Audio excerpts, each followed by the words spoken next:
que Fala, o melhor programa de debates do rádio brasileiro.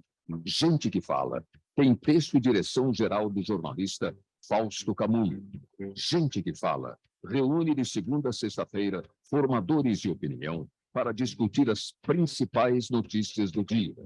Gente que Fala tem o selo de qualidade APCOM. Olá, olá, boa tarde. O programa Gente que Fala está começando ao vivo pela Rádio 365, a sua rádio de todos os dias, com transmissão também pela OTV, a TV da internet, e pelas redes sociais, Instagram, Facebook, nosso canal no YouTube, tudo à sua disposição para você acompanhar essa nossa jornada de hoje, terça-feira, até 1 da tarde. A gente quer você aí curtindo, comentando, compartilhando a nossa transmissão. Participe também pelo WhatsApp, é o 973350038, o número, mais uma vez, 973350038. Eu sou Mauro Friesman, 12:01. Até aqui você ficou com o Lucas Neto apresentando o programa É Hora do Esporte, aqui pela Rádio 365, mas agora é hora do programa Gente que Fala, então vamos à apresentação dos nossos entrevistados de hoje, que vão debater e tratar os temas por aqui propostos. Adriana Ramalho, empresária, ex-vereadora paulistana, afiliada ao PSD. Tudo bem, Adriana? Bem-vinda, obrigado pela presença, mais uma vez com a gente. Olá, Mauro, a todos os convidados, os participantes dessa banca tão especial, como sempre, é uma felicidade participar aqui com vocês, a todos os ouvintes e telespectadores, mais uma vez falar de assuntos importantes, tratar de informações aqui com muita seriedade e sempre com esse comprometimento que o Gente que Fala e toda a equipe de vocês tem. Muito obrigada pelo convite, uma alegria estar aqui. Obrigado pela presença, obrigado pelas palavras. Também com a gente a Josi Lambert, empreendedora, palestrante. Tudo bem, Josi? Boa tarde. Boa tarde, tudo bem? Muito obrigada pelo convite, já estou super ansiosa pelo nosso papo de hoje. O doutor Afonso Paciléu também, advogado, empresário, mentor e coach jurídico. Ele é conselheiro estadual da OAB São Paulo e presidente da Associação dos Advogados Trabalhistas de São Paulo. Tudo bem, doutor Afonso? Bem-vindo. Grande Mauro, prazer estar aqui com vocês, ao lado da Adriana, da Josi. Muito feliz pelo convite e os temas aqui hoje estão bem quentes, a gente vai conversar bastante. Já já a gente vai ter a presença também da Tamires Nagel, ela é subprefeita de Santo Amaro, na zona sul aqui da capital, não está ainda com a gente, mas já já, quando ela estiver na nossa conexão, a gente coloca ela aqui também na nossa conversa. Enquanto isso, 12:02, vamos ao primeiro assunto desta tarde de hoje aqui no programa Gente que Fala. O ministro da Justiça e Segurança Pública, Flávio Dino, disse ontem, em reunião com representantes de redes sociais, que irá acionar a Polícia Federal e tomar outras providências contra plataformas que não ajudarem a combater ameaças contra escolas na internet. A pasta pediu às empresas que criem canais abertos e velozes de atendimento, além de formas de controle para evitar upload de materiais que façam apologia de violência e ameaças a estudantes. O Twitter causou indignação na reunião, após sua advogada afirmar que um perfil com fotos de assassinos de crianças não viola os termos de uso da rede e não se trata de apologia ao crime. Adriana Ramalho, eu começo com você a respeito desse tema. Muito bem, nessa reunião de ontem, o ministro Dino, da Justiça, exigiu das redes sociais a retirada de mensagens de ameaça a escolas. Ele fala do peso das empresas de tecnologia nessa rede de violência, claro que não exclusivamente, é um dos fatores para tudo isso, e fala também das responsabilidades jurídicas dessas empresas diante da propagação de discursos de ódio nas redes, por meio dessas postagens. É disso que se trata. É o caminho correto, esse apontado pelo ministro da Justiça, para tratamento dessa questão? O meu entendimento é correto. Eu acho que precisa ter uma atuação mais severa e mais próxima, um olhar mais próximo. As redes sociais, elas já têm implantado políticas internas para poder verificar. Tanto que determinadas palavras, quando escritas, elas já saem do ar, a postagem já é retirada. Mas a questão toda está exatamente nessa palavrinha que você falou quase por último, a responsabilidade dessas redes sociais. Então, se elas não tiverem uma atuação muito mais próxima, muito mais ativa, muito mais intensa, então perde a mão, perde o controle. E quem vai ser responsabilizado? Eu acho que o todo tem que ser responsabilizado, mas as redes sociais principalmente precisam estar atenta para não permitir que tipo de material como esse, de conteúdo como esse, seja disseminado, veiculado. Estávamos conversando até nos bastidores, né, Afonso, a respeito dessa importância de falar ou não falar, de trazer à luz da discussão temas como esse e fatos que têm sido corriqueiros. E não é uma coisa de agora, né? Relembramos, há um tempo atrás, sobre a época do Baleia Azul. Inclusive, o Dr. Flávio Luiz Durso, né, que é um dos filhos do Flávio Durso, que foi presidente da OAB, ele é super atuante, advoga nessa área, milita nessa área, e nós fizemos uma audiência pública na Câmara Municipal de São Paulo para trazer os alertas, para trazer sugestões, para ouvir também outras sugestões, mas principalmente a informação para todos. Tem muitas pessoas que não têm conhecimento ou na correria do dia a dia não se atentam em questões que às vezes simples faz toda a diferença dentro de casa com seus filhos ou dentro das escolas. E eu acho que essa discussão ela precisa acontecer. Eu sou madrinha do Instituto ESA, que cuida de crianças, adolescentes e jovens com depressão, com ideação suicida, com automutilação, e um dos papéis do Instituto ESA, através do presidente André, é fazer palestra nas escolas municipais e estaduais de uma forma diferenciada, justamente para não estimular, mas para alertar e identificar casos de crianças e jovens que estão passando por um problema, que estão passando por uma situação depressiva e que precisam de cuidados. Todos os pais amam seus filhos. O Afonso aqui tem 3 filhos, né, Afonso? Eu não sei se a Josi também tem filhos, mas se não tiver, tem sobrinhos. Ela falou que tem filhos, e eu não tenho filhos, mas tenho sobrinhos, e a gente sabe que a gente tem um amor intenso, mas muitas vezes a gente não se apega a algumas mudanças. E mudança de comportamento precisa ser algo mais notado dentro de casa. Às vezes na correria, ou a gente fala assim, não, é porque está num momento de prova, ou porque está passando por uma situação da família, às vezes um divórcio, às vezes uma questão interna. Então, justifica-se ao invés de procurar um profissional que entende do assunto para poder identificar o problema. Então, um psicólogo, um psiquiatra. Então, são esses pontos que precisam ser discutidos. Por isso que eu acho que é extremamente importante veículos de comunicação como o de vocês, Mauro, abrir o espaço para debater. Porque são esses pontos que nós direcionamos para que a pessoa fale, opa, peraí, eu estou tendo isso dentro de casa, uma mudança de comportamento do meu filho. Ou meu filho está muito agressivo, ele está muito agitado, ou ele está muito tímido. Ele está muito introspectivo. Então, é o extremo. Então, essa mudança de comportamento, queda nas notas, no rendimento escolar. Então, são esses assuntos que a gente precisa trazer claramente para poder identificar uma questão tão delicada como essa que tem que acontecido dentro das escolas. E sim, tudo isso precisa acontecer simultaneamente, não é uma escolha, não é só dentro da família, não é só dentro da escola, não é somente através dos professores, ou só através dos profissionais da área da saúde, ou do psicólogo, do psiquiatra. Tudo isso precisa acontecer junto, e a aplicação de uma pena nas redes sociais e qualquer veículo que não acompanhe isso de uma forma muito intensa e próxima também precisa ser imediato e precisa acontecer.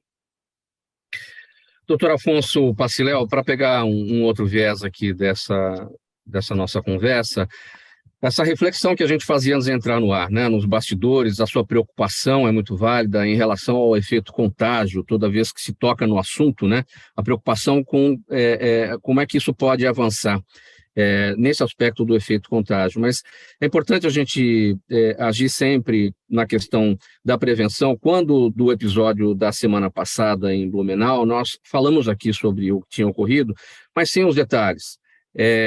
Sem dar nomes, sem falar do modus operandi do agressor. A gente deve também evitar as tentativas frustradas quando ataques ocorrem e não tem o resultado que o autor queria em relação àquilo, enfim. Mas o caminho é a prevenção, e esse tratamento da prevenção também passa pelas redes sociais, porque a rede social, infelizmente, hoje é um dos pilares dessa violência. Você destacava aí também na nossa conversa a preocupação que existe, está todo mundo amedrontado, os seus filhos aí vendo pelas redes sociais essa boataria enorme que existe em relação a supostos ataques que vão acontecer em escolas, e é absolutamente mentira. Isso tudo é boataria colocada na rede social de maneira proposital, sob aquele guarda-chuva da liberdade de expressão. Isso absolutamente não existe, não é possível. Mauro, eu acho que você colocou muito bem, mas eu não sei se é liberdade de expressão ou se as pessoas hoje querem palco, né? Então, eu quero aparecer, eu quero like. Então, a pessoa cria aquilo que vai gerar repercussão. E é o que está acontecendo. Então, assim, eu não vou aqui dizer as mensagens que eu recebi, mas, assim, eles citam o dia que vai acontecer, aonde vai acontecer, como vai acontecer, e a gente sabe que quem quer fazer não vai contar antes, né? Olha, no dia tal, vocês me esperem lá que eu irei fazer tal coisa. Não é assim que funciona. Então, eu acho que essa questão de levar a informação é importantíssima, mas eu acho que a gente tem que ser muito responsável com isso, né? Levada de forma responsável. E as redes sociais, infelizmente, a gente tem pessoas ali irresponsáveis, né, que nessa arquibancada da rede social falam o que querem, do jeito que querem, e aí a gente acaba tendo aí repercussões aí muito negativas, que é o caso das crianças hoje que escutam isso e ficam assustadíssimas. Ninguém queria ir para a escola segunda-feira lá em casa. Ah, segunda não podemos ir, pai, você vai fazer a gente ir, pelo amor de Deus. Eu falei, gente, não, isso não acontece. Hoje cedo recebi uma mensagem da minha filha que às 8 da manhã, uma história de que não é para ir na escola, não tá outro dia. Eu falei, filha, não liga para isso, a sua escola é muito segura, isso não é verdade, isso não vai acontecer. Então, a gente tem que ficar aí, é cansativo ficar debatendo, né, e tentando aí desmentir essa situação. Mas, uma coisa que eu quero dizer, que eu acho importante, é esse efeito CapCut, que é o efeito aí do contágio, e ele existe. Então, assim, nós tivemos aí em 4 dias, 4 situações muito semelhantes que certamente surgiram em razão daquilo que foi divulgado.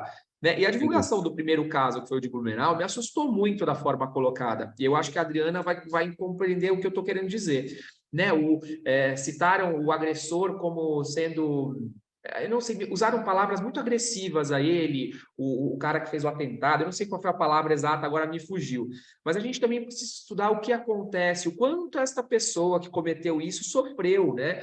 Então, assim, ele errou e nada justifica, mas quantas pessoas erraram com ele para que isso acontecesse? Né? O bullying é algo muito sério, é algo que a gente precisa falar com muito mais importância, né? Ele acontece diariamente e as pessoas, as escolas, ninguém está preparado para lidar com ele. E as consequências de uma criança que sofre bullying são gravíssimas. Então a gente pensa, mas o que vai acontecer? Acontece esse tipo de coisa, né? Porque aquilo vai se acumulando e aí, de repente, aquela pessoa que era vítima se torna um agressor. Mas a vítima da situação verdadeira era ela, que é uma criança de 13 anos. Eu tenho um filho de 13 anos, eu não consigo ver o meu filho fazendo uma coisa dessa. Então, eu acho que as redes sociais devem, sim. Por outro lado, eu achava que não. Quando teve aquela questão de presidência, né, da eleição, a gente não podia escrever presidente que o Instagram bloqueava, né? E eu sei disso porque eu estava concorrendo à presidência da associação e eu ia escrever presidente, não dava, não podia. Tem que fazer isso, vai falar de ataque, bloqueia. Tem que bloquear esse tipo de informação, porque isso leva o que não deve. Mas já existe uma tática para isso, para burlar esses bloqueios, que é usar letras no lugar, números no lugar das letras. O S no lugar do 5, o 3 no lugar do E, o 4 no lugar do A, enfim, e aí começa a burlar o algoritmo e aí as palavras passam fácil, né? Então também tem esse... Enfim, sempre tem um caminho para... Mas aí a gente vai ter denúncias, né? Sim. Josi Lambert, seu olhar sobre esse tema. Eu vou fazer um paralelo na visão de sociedade, porque eu não sou especialista no tema e eu não consigo falar de coisas que eu não entendo 100%. Mas o que eu entendi como cidadã, como... Exatamente, justamente. E aí, trazendo o gancho do que o Afonso trouxe, hoje mesmo, pela manhã, eu recebi uma resposta na caixinha de pergunta. A pergunta foi: coloque um problema que eu trago a solução. Aí a pessoa colocou assim, eu sinto que eu falho miseravelmente como mãe, o que fazer? E aí eu comecei a pensar em dar uma resposta para ela, e eu penso que nós fomos criados, a nossa geração, com uma visão de que mãe é um ser muito supremo, inimaginável e fora do comum. E, na verdade, mãe é tudo isso, mas mãe também é humana. Então, as mães vão falhar, as mães vão ter medo e as mães vão ter inseguranças e vulnerabilidades, o que acaba trazendo o que o Afonso trouxe. Então, a gente, para criar uma criança, a gente precisa de uma sociedade, a gente precisa de outras pessoas. Eu tive que ter uma conversa com meu filho esses dias, de 8 anos, para falar para ele, olha, se por um acaso acontecer algo do tipo na sua escola, você precisa se esconder, você não pode gritar. Eu tive que falar isso para o meu filho, na minha vulnerabilidade, entende? Então, eu acredito que como sociedade, a gente precisa treinar mais as pessoas, ter conversas mais francas e como cidadãos mesmo, acolher, ter coragem de falar que bullying existe sim, não tem essa conversa de que na minha época não existia bullying. Não existia porque não tinha esse nome. Mas as pessoas já sofriam, entendeu? Com essas questões, com racismo, com preconceito e dentre outras coisas. E isso vai abrindo lacunas para que as pessoas cheguem hoje, não saibam lidar com isso, porque saúde mental também sempre foi um problema, mas também nunca foi falado. E aí vão gerando outros problemas para a gente resolver, sabe? Então, eu trago essa visão de que a gente precisa curar mais as pessoas, tratar e falar, sim, sobre diversos assuntos, claro que para cada tema, para cada idade, de uma forma. 12h16, programa Gente que Fala no ar, pela Rádio 365, a sua rádio de todos os dias, também pela OTV, a TV da internet e pelas redes sociais. Próximo assunto por aqui. Uma pesquisa realizada pela Organização Internacional do Trabalho revelou que 1 em cada 5 pessoas empregadas, e na grande maioria mulheres, já sofreu algum tipo de violência ou assédio, seja físico, psicológico ou sexual, no ambiente de trabalho, em algum momento de sua vida profissional. Os casos são recorrentes e persistentes. Mais de 3 em cada 5 vítimas disseram ter passado por essas violações múltiplas vezes, e para a maioria, o mais recente incidente, Adriana Ramalho, ocorreu nos últimos 2 anos. Piorou realmente bastante a situação ao longo da pandemia. Seu olhar, Adriana.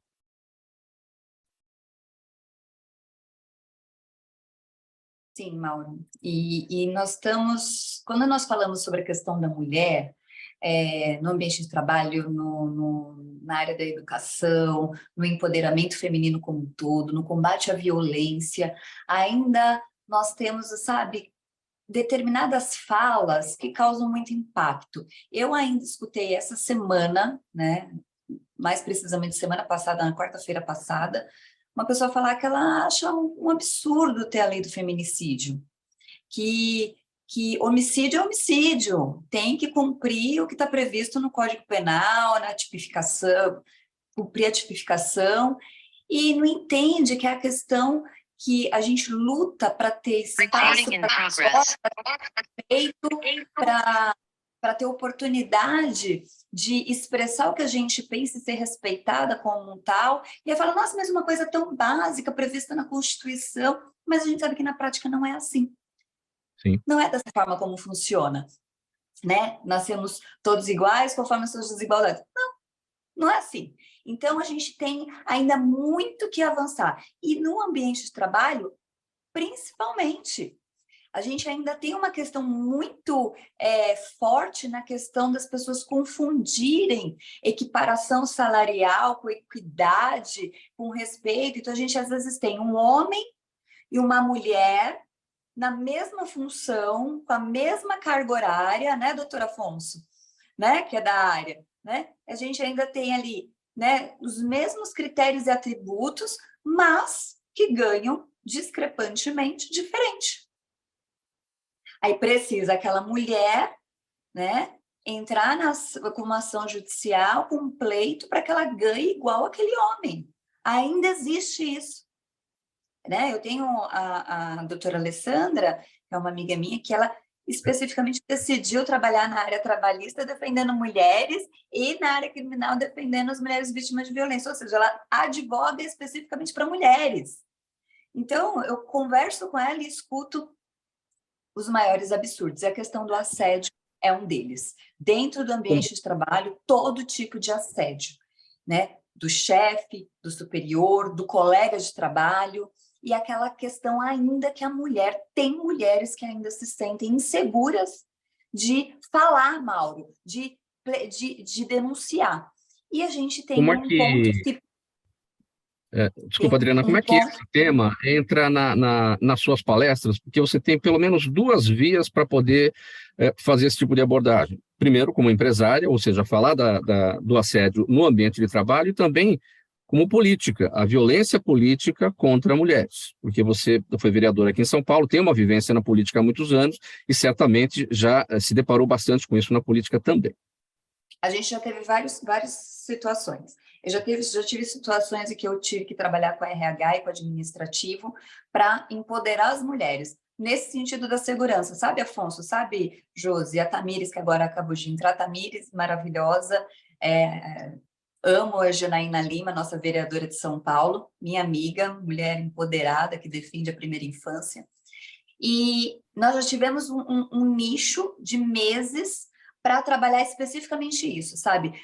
Primeiro, quebrar aquela situação de manipulação interna dentro da empresa, sabe? Onde você acaba tendo ali uma atitude de inibir as mulheres ou determinadas mulheres que já estavam sofrendo com aquilo, e graças a Deus foi o dono da empresa que nos chamou para poder fazer esse trabalho interno, que durou meses, e empoderar as mulheres, dar coragem a elas e a forma como elas podem abordar esse assunto e denunciar, sabe? Porque é uma coisa tão de causar indignação que às vezes até isso a gente tem que preparar as mulheres para elas não perderem a razão.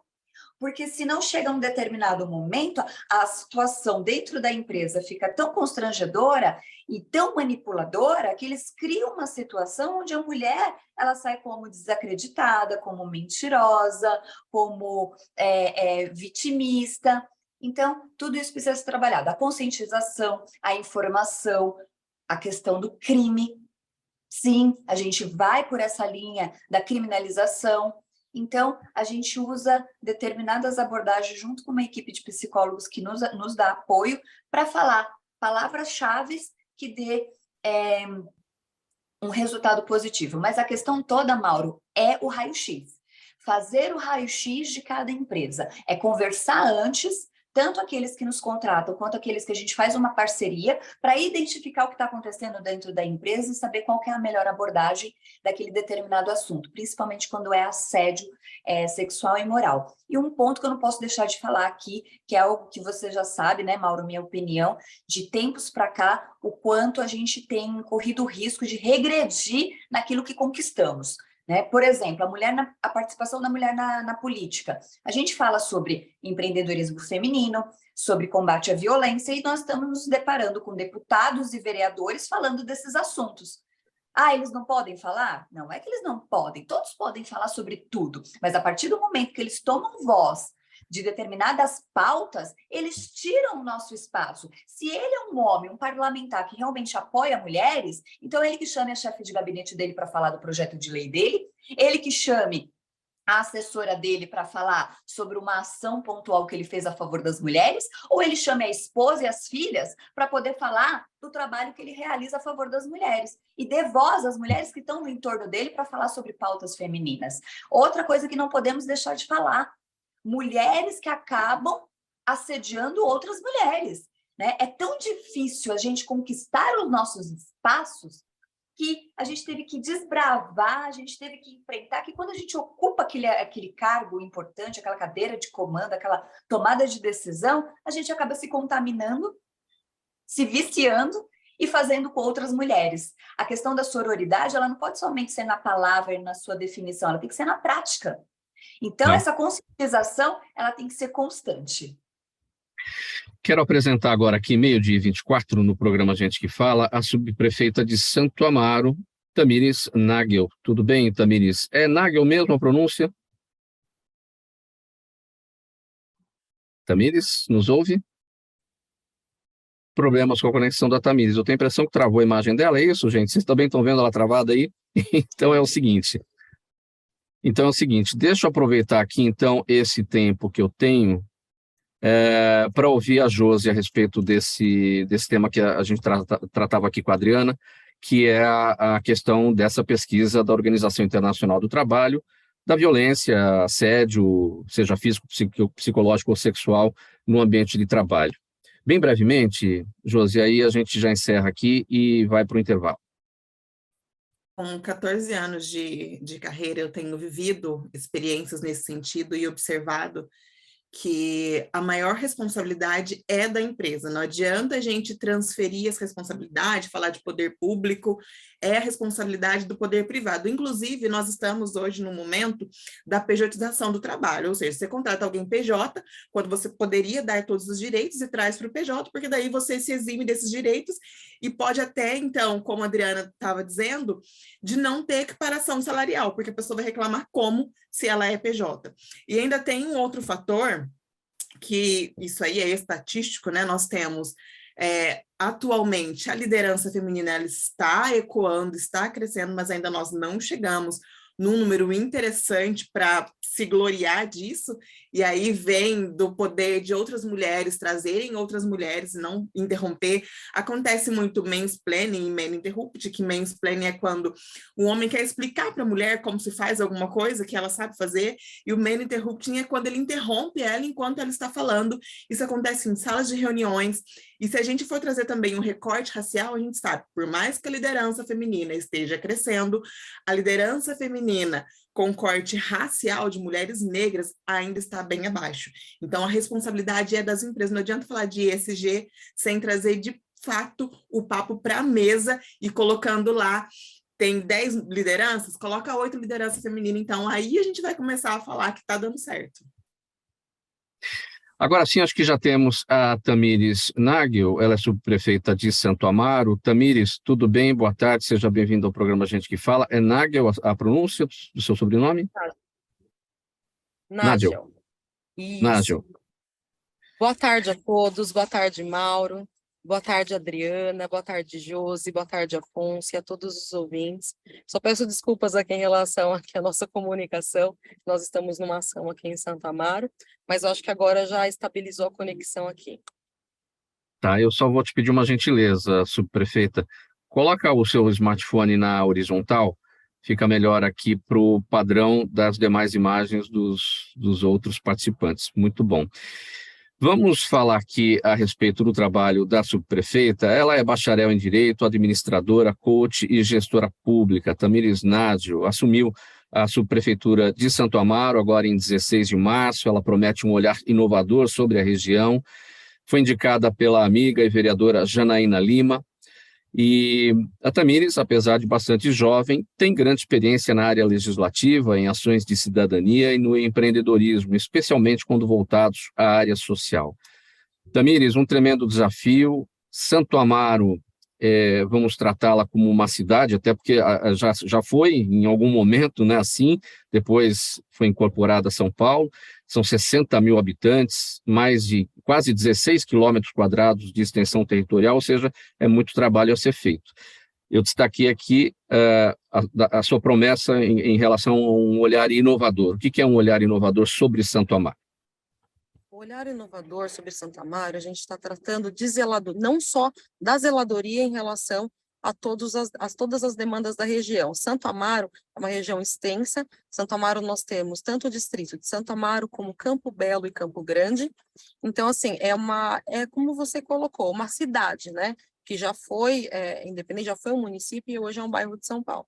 Nós falamos de inovação quando nós trazemos para Santo Amaro soluções que diminuem a burocracia da região em relação a setores públicos, né? E trazer inovação em aspectos de tecnologia de segurança, trazer formas de gerir que a gente consiga inovar, diminuindo a burocracia, trazendo demandas que a gente consiga diminuir o tempo de atendimento do cidadão, inclusive em relação ao 56. Então, nós estamos buscando as soluções para diminuir essa faixa, esse período de quando o município entra em contato, que o 56 é um canal, né, de comunicação entre o poder público e o município. Então, como reduzir esse atendimento? como potencializar. Então, há várias formas da gente ocupar os espaços ociosos, espaços públicos ociosos. Então, assim, a gente está fazendo essa tratativa aqui de inovação em Santo Amaro e buscando, junto com a participação cidadã, o diálogo com a população para a gente identificar o que é prioridade para o cidadão santamarense, tirando a zeladoria, que é essencial. Então, o que trazer o cidadão para dentro da subprefeitura, fazer essa conexão, eu acho que é o caminho mais assertivo para a gente tratar o que é prioridade para Santo Amaro.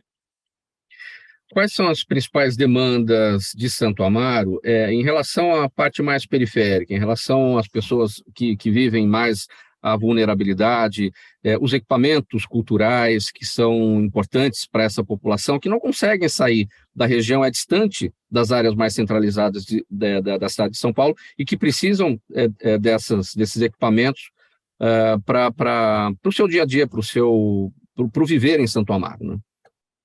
A nossa população de alta vulnerabilidade social, a maior demanda que nós temos é em relação à zeladoria mesmo. Hoje a gente está aí fazendo um trabalho intenso na região, inclusive a gente está aqui numa ação de zeladoria, e buscar aumentar esses equipamentos, levar para a área de Santo Amaro, a área mais periférica, centralizar em regiões de alta vulnerabilidade social, para que esse acesso seja reduzido, para que a população possa, de fato, usufruir dos equipamentos públicos. Porque muitas vezes que a gente se depara é com um cidadão que não sabe que tem aquele equipamento disponível.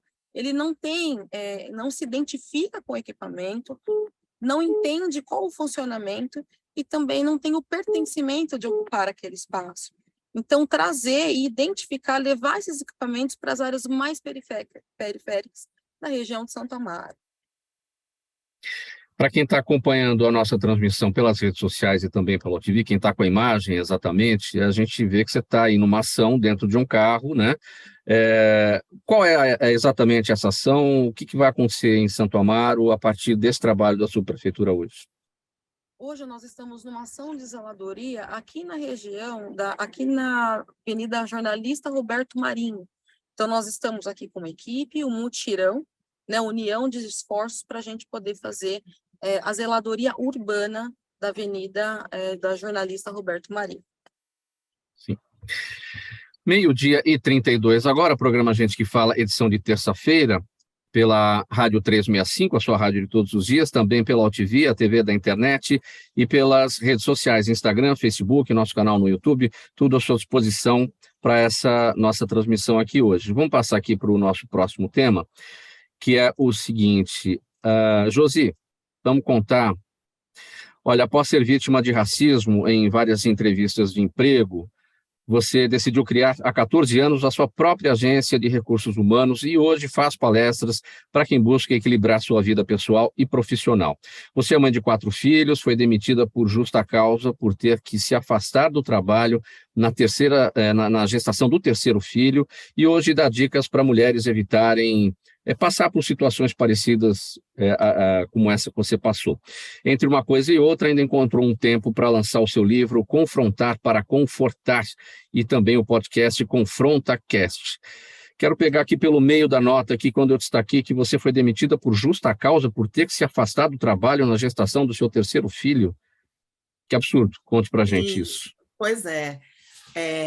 Eu tinha os atestados, né, que eu precisava me afastar, porque eu tenho hiperêmese. Hiperêmese é uma condição na gestação, hiperêmese gravídica, quando a mulher passa muito mal, tem muitos vômitos, mal-estar, condições de desmaio durante a gestação, então era impossível ir trabalhar nessas condições. Mesmo com atestado, eles disseram que não poderiam aceitar, porque eu não fui até a empresa levar, como é que eu iria levar, né? Enfim.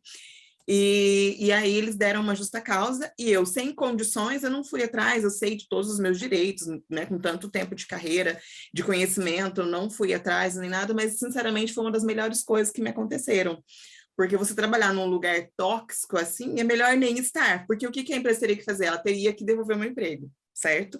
E eu jamais ia querer isso, então eu preferi sair mesmo, e isso foi também um impulso para eu continuar né, nessa área de recursos humanos e também ajudar outras mulheres e mães que querem trabalhar e também querem ser mães, porque a gente sempre coloca a mulher na condição de materna, né? E tem mulher que não quer ser mãe, fim de papo, mas tem mulher que quer ser mãe e quer ser profissional, e eu acabo também ajudando essas mães, formando lideranças, enfim.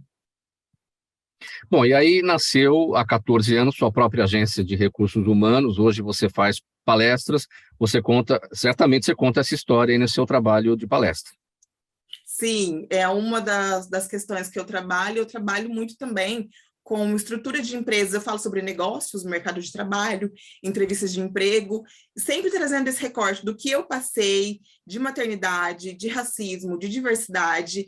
E se a gente for observar, tem uma gama de assuntos que a gente pode falar sobre desenvolvimento de pessoas, recursos humanos, e não tem como eu não usar a minha história para também trabalhar com isso e ajudar as pessoas e as empresas, né, a crescerem, desenvolverem seus negócios. Sempre com o objetivo de mostrar que é possível conciliar maternidade e carreira profissional. Exatamente, exatamente, é possível. Inclusive, a gente tem uma lista, né, que é feita anualmente das habilidades dos profissionais do futuro, e tudo que tem nessa lista, as mães têm. Habilidades pessoais, as soft skills que a gente fala, né? As mães são organizadas, as mães são multitarefas, as mães são proativas, e dentre outras habilidades. Então, não faz o menor sentido, na entrevista de emprego, o entrevistador ou entrevistadora te perguntar se você é mãe, se você pretende ter filhos, se o seu marido deixa você trabalhar, desde quando a mulher... Isso aí já é coisa do passado, de 1000 anos atrás. Existiu um dia, um momento em que as mulheres precisavam pedir permissão para o marido para trabalhar. Existiu um dia que as mulheres não podiam cortar cartão de crédito sem autorização do marido. Não poderia ter cheque. Para ir no banco abrir uma conta, a mulher precisava do marido do lado para assinar, para comprovar. E hoje, isso aí já, graças a Deus, nunca foi certo, né? Mas alguém teve uma luz e foi lá e acabou com isso. Então, hoje a gente tem condições de ser o que a gente quiser, de fazer o que a gente quiser. Se a gente quiser ser mãe, a gente vai ser. Se a gente quiser ser mãe e profissional, a gente vai ser. E eu estou aqui justamente para isso e para falar para as empresas empregarem mulheres, porque as mulheres é que estão fazendo o mundo crescer. As mulheres que são mães, por exemplo, elas colocam as pessoas no mundo, são os presidentes que estão fazendo sucesso, são as donas de empresa que estão fazendo sucesso, são os engenheiros que estão construindo as coisas. Foi tudo uma mulher que gerou isso daí. Por que não vai empregar a mulher? Não faz o menor sentido. Agora, tem recrutador ainda, Josi, que pergunta se a mulher quer ter filhos, quando vai ter filhos, se o marido deixa trabalhar. Ainda existe esse tipo de profissional? Se é possível chamar de profissional, né? Infelizmente existe, sim. Isso acontece mais nas menores empresas ou empresas que são grandes e disfarçam, né, que são inovadoras e tecnológicas. Infelizmente acontece sim. Mas se você é uma pessoa candidata, saiba que essa prática é extremamente errada e pode até ser considerada como assédio. Doutor Afonso, qual é o olhar do direito sobre essa questão? Essa postura desse tipo de profissional de recrutamento que ainda tem este olhar machista de 1900 e bolinha. A questão é discriminatória, eu acho que é isso que a gente tem que olhar aqui, né? Eu acho que a Josi colocou muito bem, né? A história dela diz isso, é uma realidade que vem mudando. Eu acho que as mulheres elas vêm lutando muito por isso e a gente vê a evolução diariamente por essas mudanças. Mas as coisas acabam acontecendo e existe essa questão aí, e não só da mulher, de racismo mesmo na hora de contratação, a gente ainda enxerga isso, né? Mas está aí a justiça para coibir esse tipo de situações, a gente tem visto também muitas ações nesse sentido para coibir práticas como essa, que são, no meu modo de ver, absurdas, que nunca deveriam ter existido e não fazem o menor sentido isso. Mas a gente sabe que acontece e é triste. É só o que eu posso dizer aqui e a minha solidariedade é isso. Josi, para falar então do seu livro Confrontar para Confortar e do podcast Confronta Cast. Confronta Cast teve a primeira edição no ano de 2022. Eu estou gestante novamente, então provavelmente esse ano ainda não teremos ConfrontaCast, mas eu trouxe o livro para mostrar, eu só acho que ele vai sair meio do contrário aí, mas é um livro muito bonito, Não, chama tá Confrontar. certinho. Tá certinho? Ah, legal. Confrontar para confortar, porque antes de ser líder é preciso ser humano. Que a gente passa por adversidades na vida, muitos problemas, e antes da gente querer liderar alguém e entrar numa liderança e fazer a diferença, impactar de alguma forma, porque liderança não é só numa empresa, né? Existe a liderança, por exemplo, como a Tamires, ela é uma liderança, e dentre outras, a gente precisa ser humano, e com esse olhar humano, usar sim estratégias, não é porque é um negócio que não pode trabalhar com condições humanas. Tamires, como é que a gente tira do cenário, como é que a gente tira de cena o chefe e bota no lugar o líder? Começa com o diálogo, né? Sempre falo que o diálogo é o melhor caminho, o respeito pelo próximo, o respeito pelo trabalho do outro, a empatia pelo outro. Então, assim, a gente começa, né, com o respeito, diálogo e empatia. Então, a figura do chefe, ela sempre foi uma figura ruim. Eu falo, eu não gosto quando as pessoas vêm, se direcionam comigo e falam chefe, eu fico muito incomodada, né? Porque o chefe tem aquela questão do autoritarismo, né?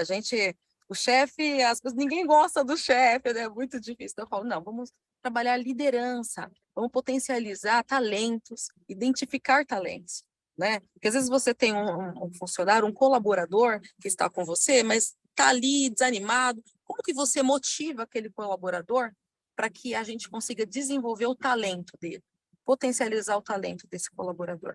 Então, eu acredito que é isso, enxergar o outro, né? Não trabalhar de forma só para si, mas olhar para o outro, cuidar de pessoas. Eu acho que liderar também é cuidar de pessoas. Adriana, você concorda com a Tamires? Como é que a gente tira o chefe ou a chefia, né? Tem gente que fala, e aí, chefia? Como é que tira isso do caminho e bota o líder? Eu acho que o que ela falou é fundamental. E eu acho que tem mudado isso, né? As pessoas têm cada vez mais se distanciado do chefe, cumpre o protocolo, e quando encontra um líder, quer estar junto, quer estar lado a lado. Aí a produção, o resultado é muito maior e muito mais positivo. Quando você tem um líder e você admira aquele líder, a pessoa se doa e faz com carinho. Então faz toda a diferença. Tem empresas que precisam cumprir metas. Tem isso. Então não tem como escapar. Mas até nessa linha de produção, de cumprimento de metas, quando existe uma liderança que é afetiva, que trata com carinho, com preocupação, não é invadir o espaço nem a vida privada de ninguém, mas é de saber se está bem, né? Ver que tem uma mudança ali, que a pessoa parece triste, aí faz toda a diferença. Eu já vi casos de amigas que são empreendedoras, eu tenho uma amiga que ela é um sonho dela sempre foi montar um grande salão de cabeleireira. Hoje ela tem não só um salão nos Jardins, ela montou um mega espaço, né? Inclusive tem espaço até para fazer eventos, shows. Então ela tem a parte de spa, ela tem a parte do cabeleireiro, ela tem a parte da estética, ela tem a parte de eventos, tudo no mesmo quarteirão. Ela pegou um quarteirão, ela montou num espaço pequenininho, era pequenininho, e construiu realmente um espaço magnânimo. E eu sempre vi, desde o espaço pequenininho e até hoje, que ela tem um espaço mega referência, que ela trata com carinho. Então, eu já vi várias vezes ela pegar como a Josi, né, grávida, ela fala assim, vai para casa, eu vi que você veio, porque você veio com carinho, mas vai para casa, vai descansar. E isso é raro, porque ela precisa, né, daquela linha de produção na empresa dela, mas o cuidado com o ser humano reflete no trabalho, reflete na produção, reflete no resultado da empresa, e todos ficam felizes.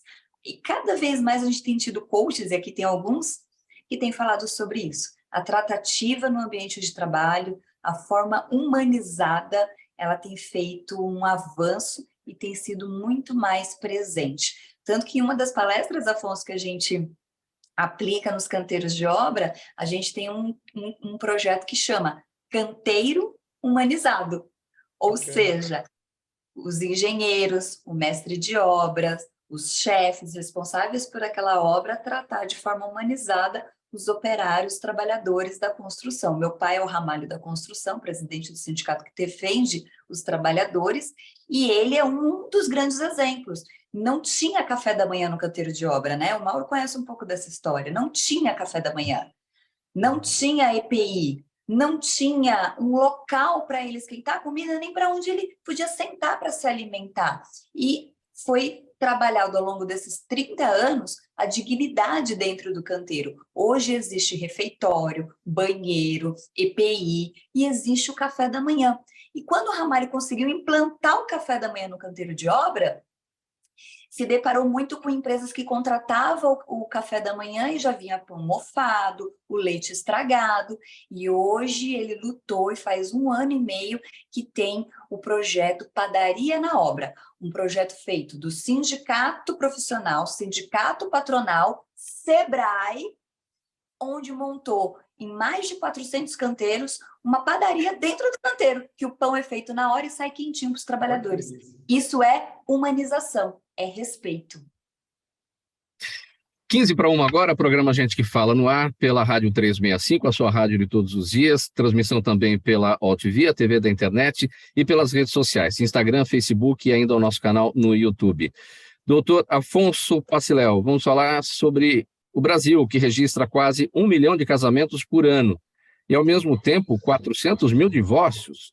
Segundo os advogados, o doutor Afonso Paciléu, que está aqui com a gente, e a doutora Caroline Eulerich, criadores do projeto @divorciandos, apesar de doloroso, o divórcio é necessário para uma solução em um relacionamento que não vai bem e pode ser visto como uma oportunidade para recomeçar a vida com mais maturidade, sabedoria e autoconhecimento.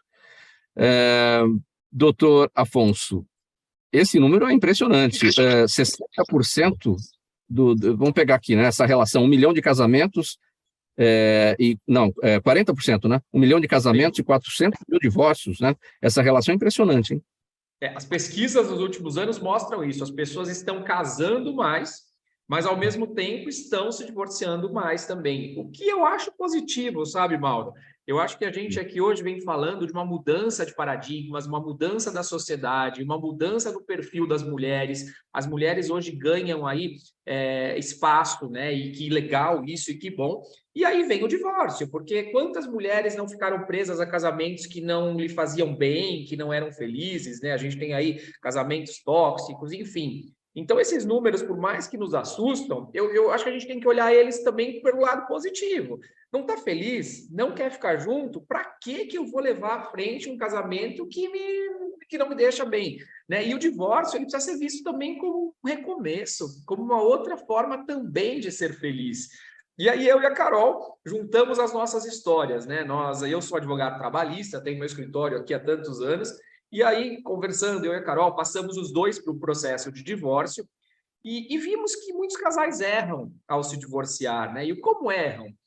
O divórcio ele pode ser mais leve, ele pode ser mais tranquilo, ele pode ser mais amigável. Eu acho que tudo é uma questão de quem está do seu lado. Eu vi a fala da Adriana, a fala da Josi, da Tamires, e eu vou dizer para vocês, uma palavra resolveria o problema de todo mundo, de todas as situações que nós colocamos, que é a empatia. Se a gente se coloca no lugar do próximo, do outro, a gente resolve os problemas, porque a gente só precisa disso, né? Os problemas dentro de um canteiro de obra são assim, os problemas dentro na questão da contratação são assim, os problemas lá que a Tamires enfrenta aí no trabalho dela em Santo Amaro, enfim, em qualquer lugar, né? E no divórcio a mesma coisa, se coloca no lugar do outro, vamos ser felizes, né? Ah, mas eu não quero me separar, eu não quero me divorciar. Peraí, você quer ficar com uma pessoa que não gosta de você? Pelo amor de Deus, vai ser feliz, né? Então, acho que tudo é uma questão de se colocar no lugar do outro, ter a empatia, ter esse olhar, e no divórcio é a mesma coisa. Então, a gente tem feito um trabalho muito bacana, em que o divórcio está sendo visto com outros olhos. Então, a gente não fomenta a discórdia, muito pelo contrário, a gente traz aí no nosso Divorciandos, né? Tanto eu como a Carol, a gente tem um lado artístico, então a gente traz aí algumas brincadeiras de casais conversando, no sentido de mostrar, ó, isso acontece dentro das casas, mas pode ser tratado de forma diferente. E as pessoas têm aceitado muito bem isso, sabe, Mal? Eu acho que a gente tem só uma vida, né? A gente não é gato que tem 7, só temos uma. Então, vamos ser felizes o máximo que der. Ah, mas depois de 18 anos, agora eu estou muito feliz do meu divórcio. Não, seja feliz desde o primeiro ano do seu divórcio. Dá para ser feliz imediatamente. É só uma questão de aceitar, trabalhar psicologicamente. Aí vem todo um trabalho aí de equilíbrio emocional. A Adriana, a Josi falaram aí da questão de ser coach, né? E acho que tudo isso nos ajuda, porque você começa a enxergar a vida de outra forma. Então, esse projeto é um projeto muito bacana que a gente está fazendo aí, que resolve esse grande problema de tantos divórcios no Brasil. Doutor Afonso, a litigância, ela é inerente ao direito, né? E a gente vê aí, nos últimos tempos, uma tendência no direito, de uma maneira geral, de você superar o litígio, ir para a conciliação, ir para a boa conversa e tentar resolver os problemas fora do conflito. E aí, acho que é o ponto que você destacou, vamos colocar a empatia no meio dessa história, que as coisas costumam ir melhor. Então, isso também se aplica a essa área do direito, da família, ou seja, o litígio, vamos deixar de lado o litígio, vamos para a conversa na questão da separação, do divórcio? Vamos, olha, o mundo mudou, a advocacia mudou e o perfil do advogado também mudou. Hoje as pessoas buscam um advogado com perfil conciliador, um advogado mais amigo, um advogado mais humano. É isso que a maioria, mas isso não quer dizer que quando não precise brigar, o advogado não vai ser combativo. Eu acho que a necessidade de ser combativo, ela existe em alguns momentos, né? Mas se você caminhar para o lado da conciliação, do respeito. Eu acho que o que falta muitas vezes é respeito, né? Uma frase que a Carolina fala em todas as entrevistas, a gente fala: o maior presente que você pode dar para o seu filho é respeitar o pai e a mãe deles. É isso. Então, assim, respeitar o pai ou a mãe do seu filho, independente do que aconteceu com você, o teu filho está ali e ele não quer um respeito com o pai dele. Então, isso já resolve. Então, eu acho que, considerando tudo isso, o lado mais amistoso, a forma mais amigável e respeitosa de se direcionar um divórcio, é isso. Agora, o casal que vai se divorciar, ele tem que olhar e falar: qual é o meu perfil? O que eu quero? Porque tem gente que fica ali só na tua orelha, colocando pilha e querendo ver fogo no parquinho, né? Então, é o perfil da pessoa que você quer do teu lado. Então, eu acredito que isso é uma mudança no perfil da advocacia. Eu sou presidente da Comissão de Empreendedorismo da OAB São Paulo. E é o que eu vejo, um novo perfil de advogado nascendo a cada dia, e a gente precisa se adaptar, né? Então, é o que eu enxergo com esse projeto também. Afinal de contas, ninguém se casa pensando em separar, né?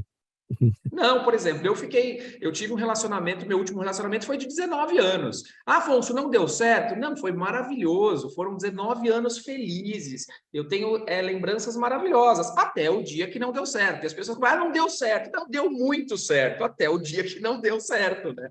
Então a gente tem que olhar sempre, ter um olhar positivo de toda a situação que a gente vive. Bom, projeto @divorciandos, o que é o projeto? O projeto, na verdade, é levar conteúdo, mas de uma forma muito bacana.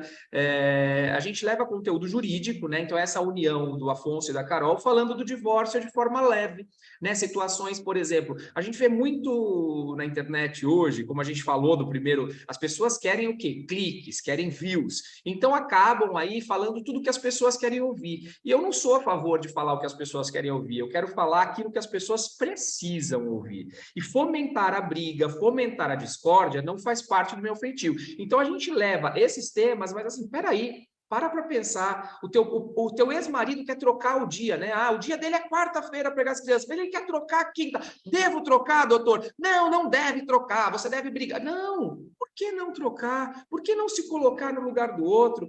Na quinta-feira ele vai ter mais tempo para o seu filho. Eu acho que não deve virar bagunça, não é para virar brincadeira. Mas quando o ex-casal se apoia, se ajuda, a gente trata a criança muito melhor. E a gente tem que sempre olhar, o objetivo aqui é o bem-estar do menor. E as pessoas se esquecem que existe um menor. As pessoas pensam só no umbigo delas, e isso está errado. Então, esse projeto visa o quê? Trazer essa visão humana sobre o divórcio e de empatia, né? Que eu estou falando tanto da empatia, eu não poderia deixar de colocar nesse projeto.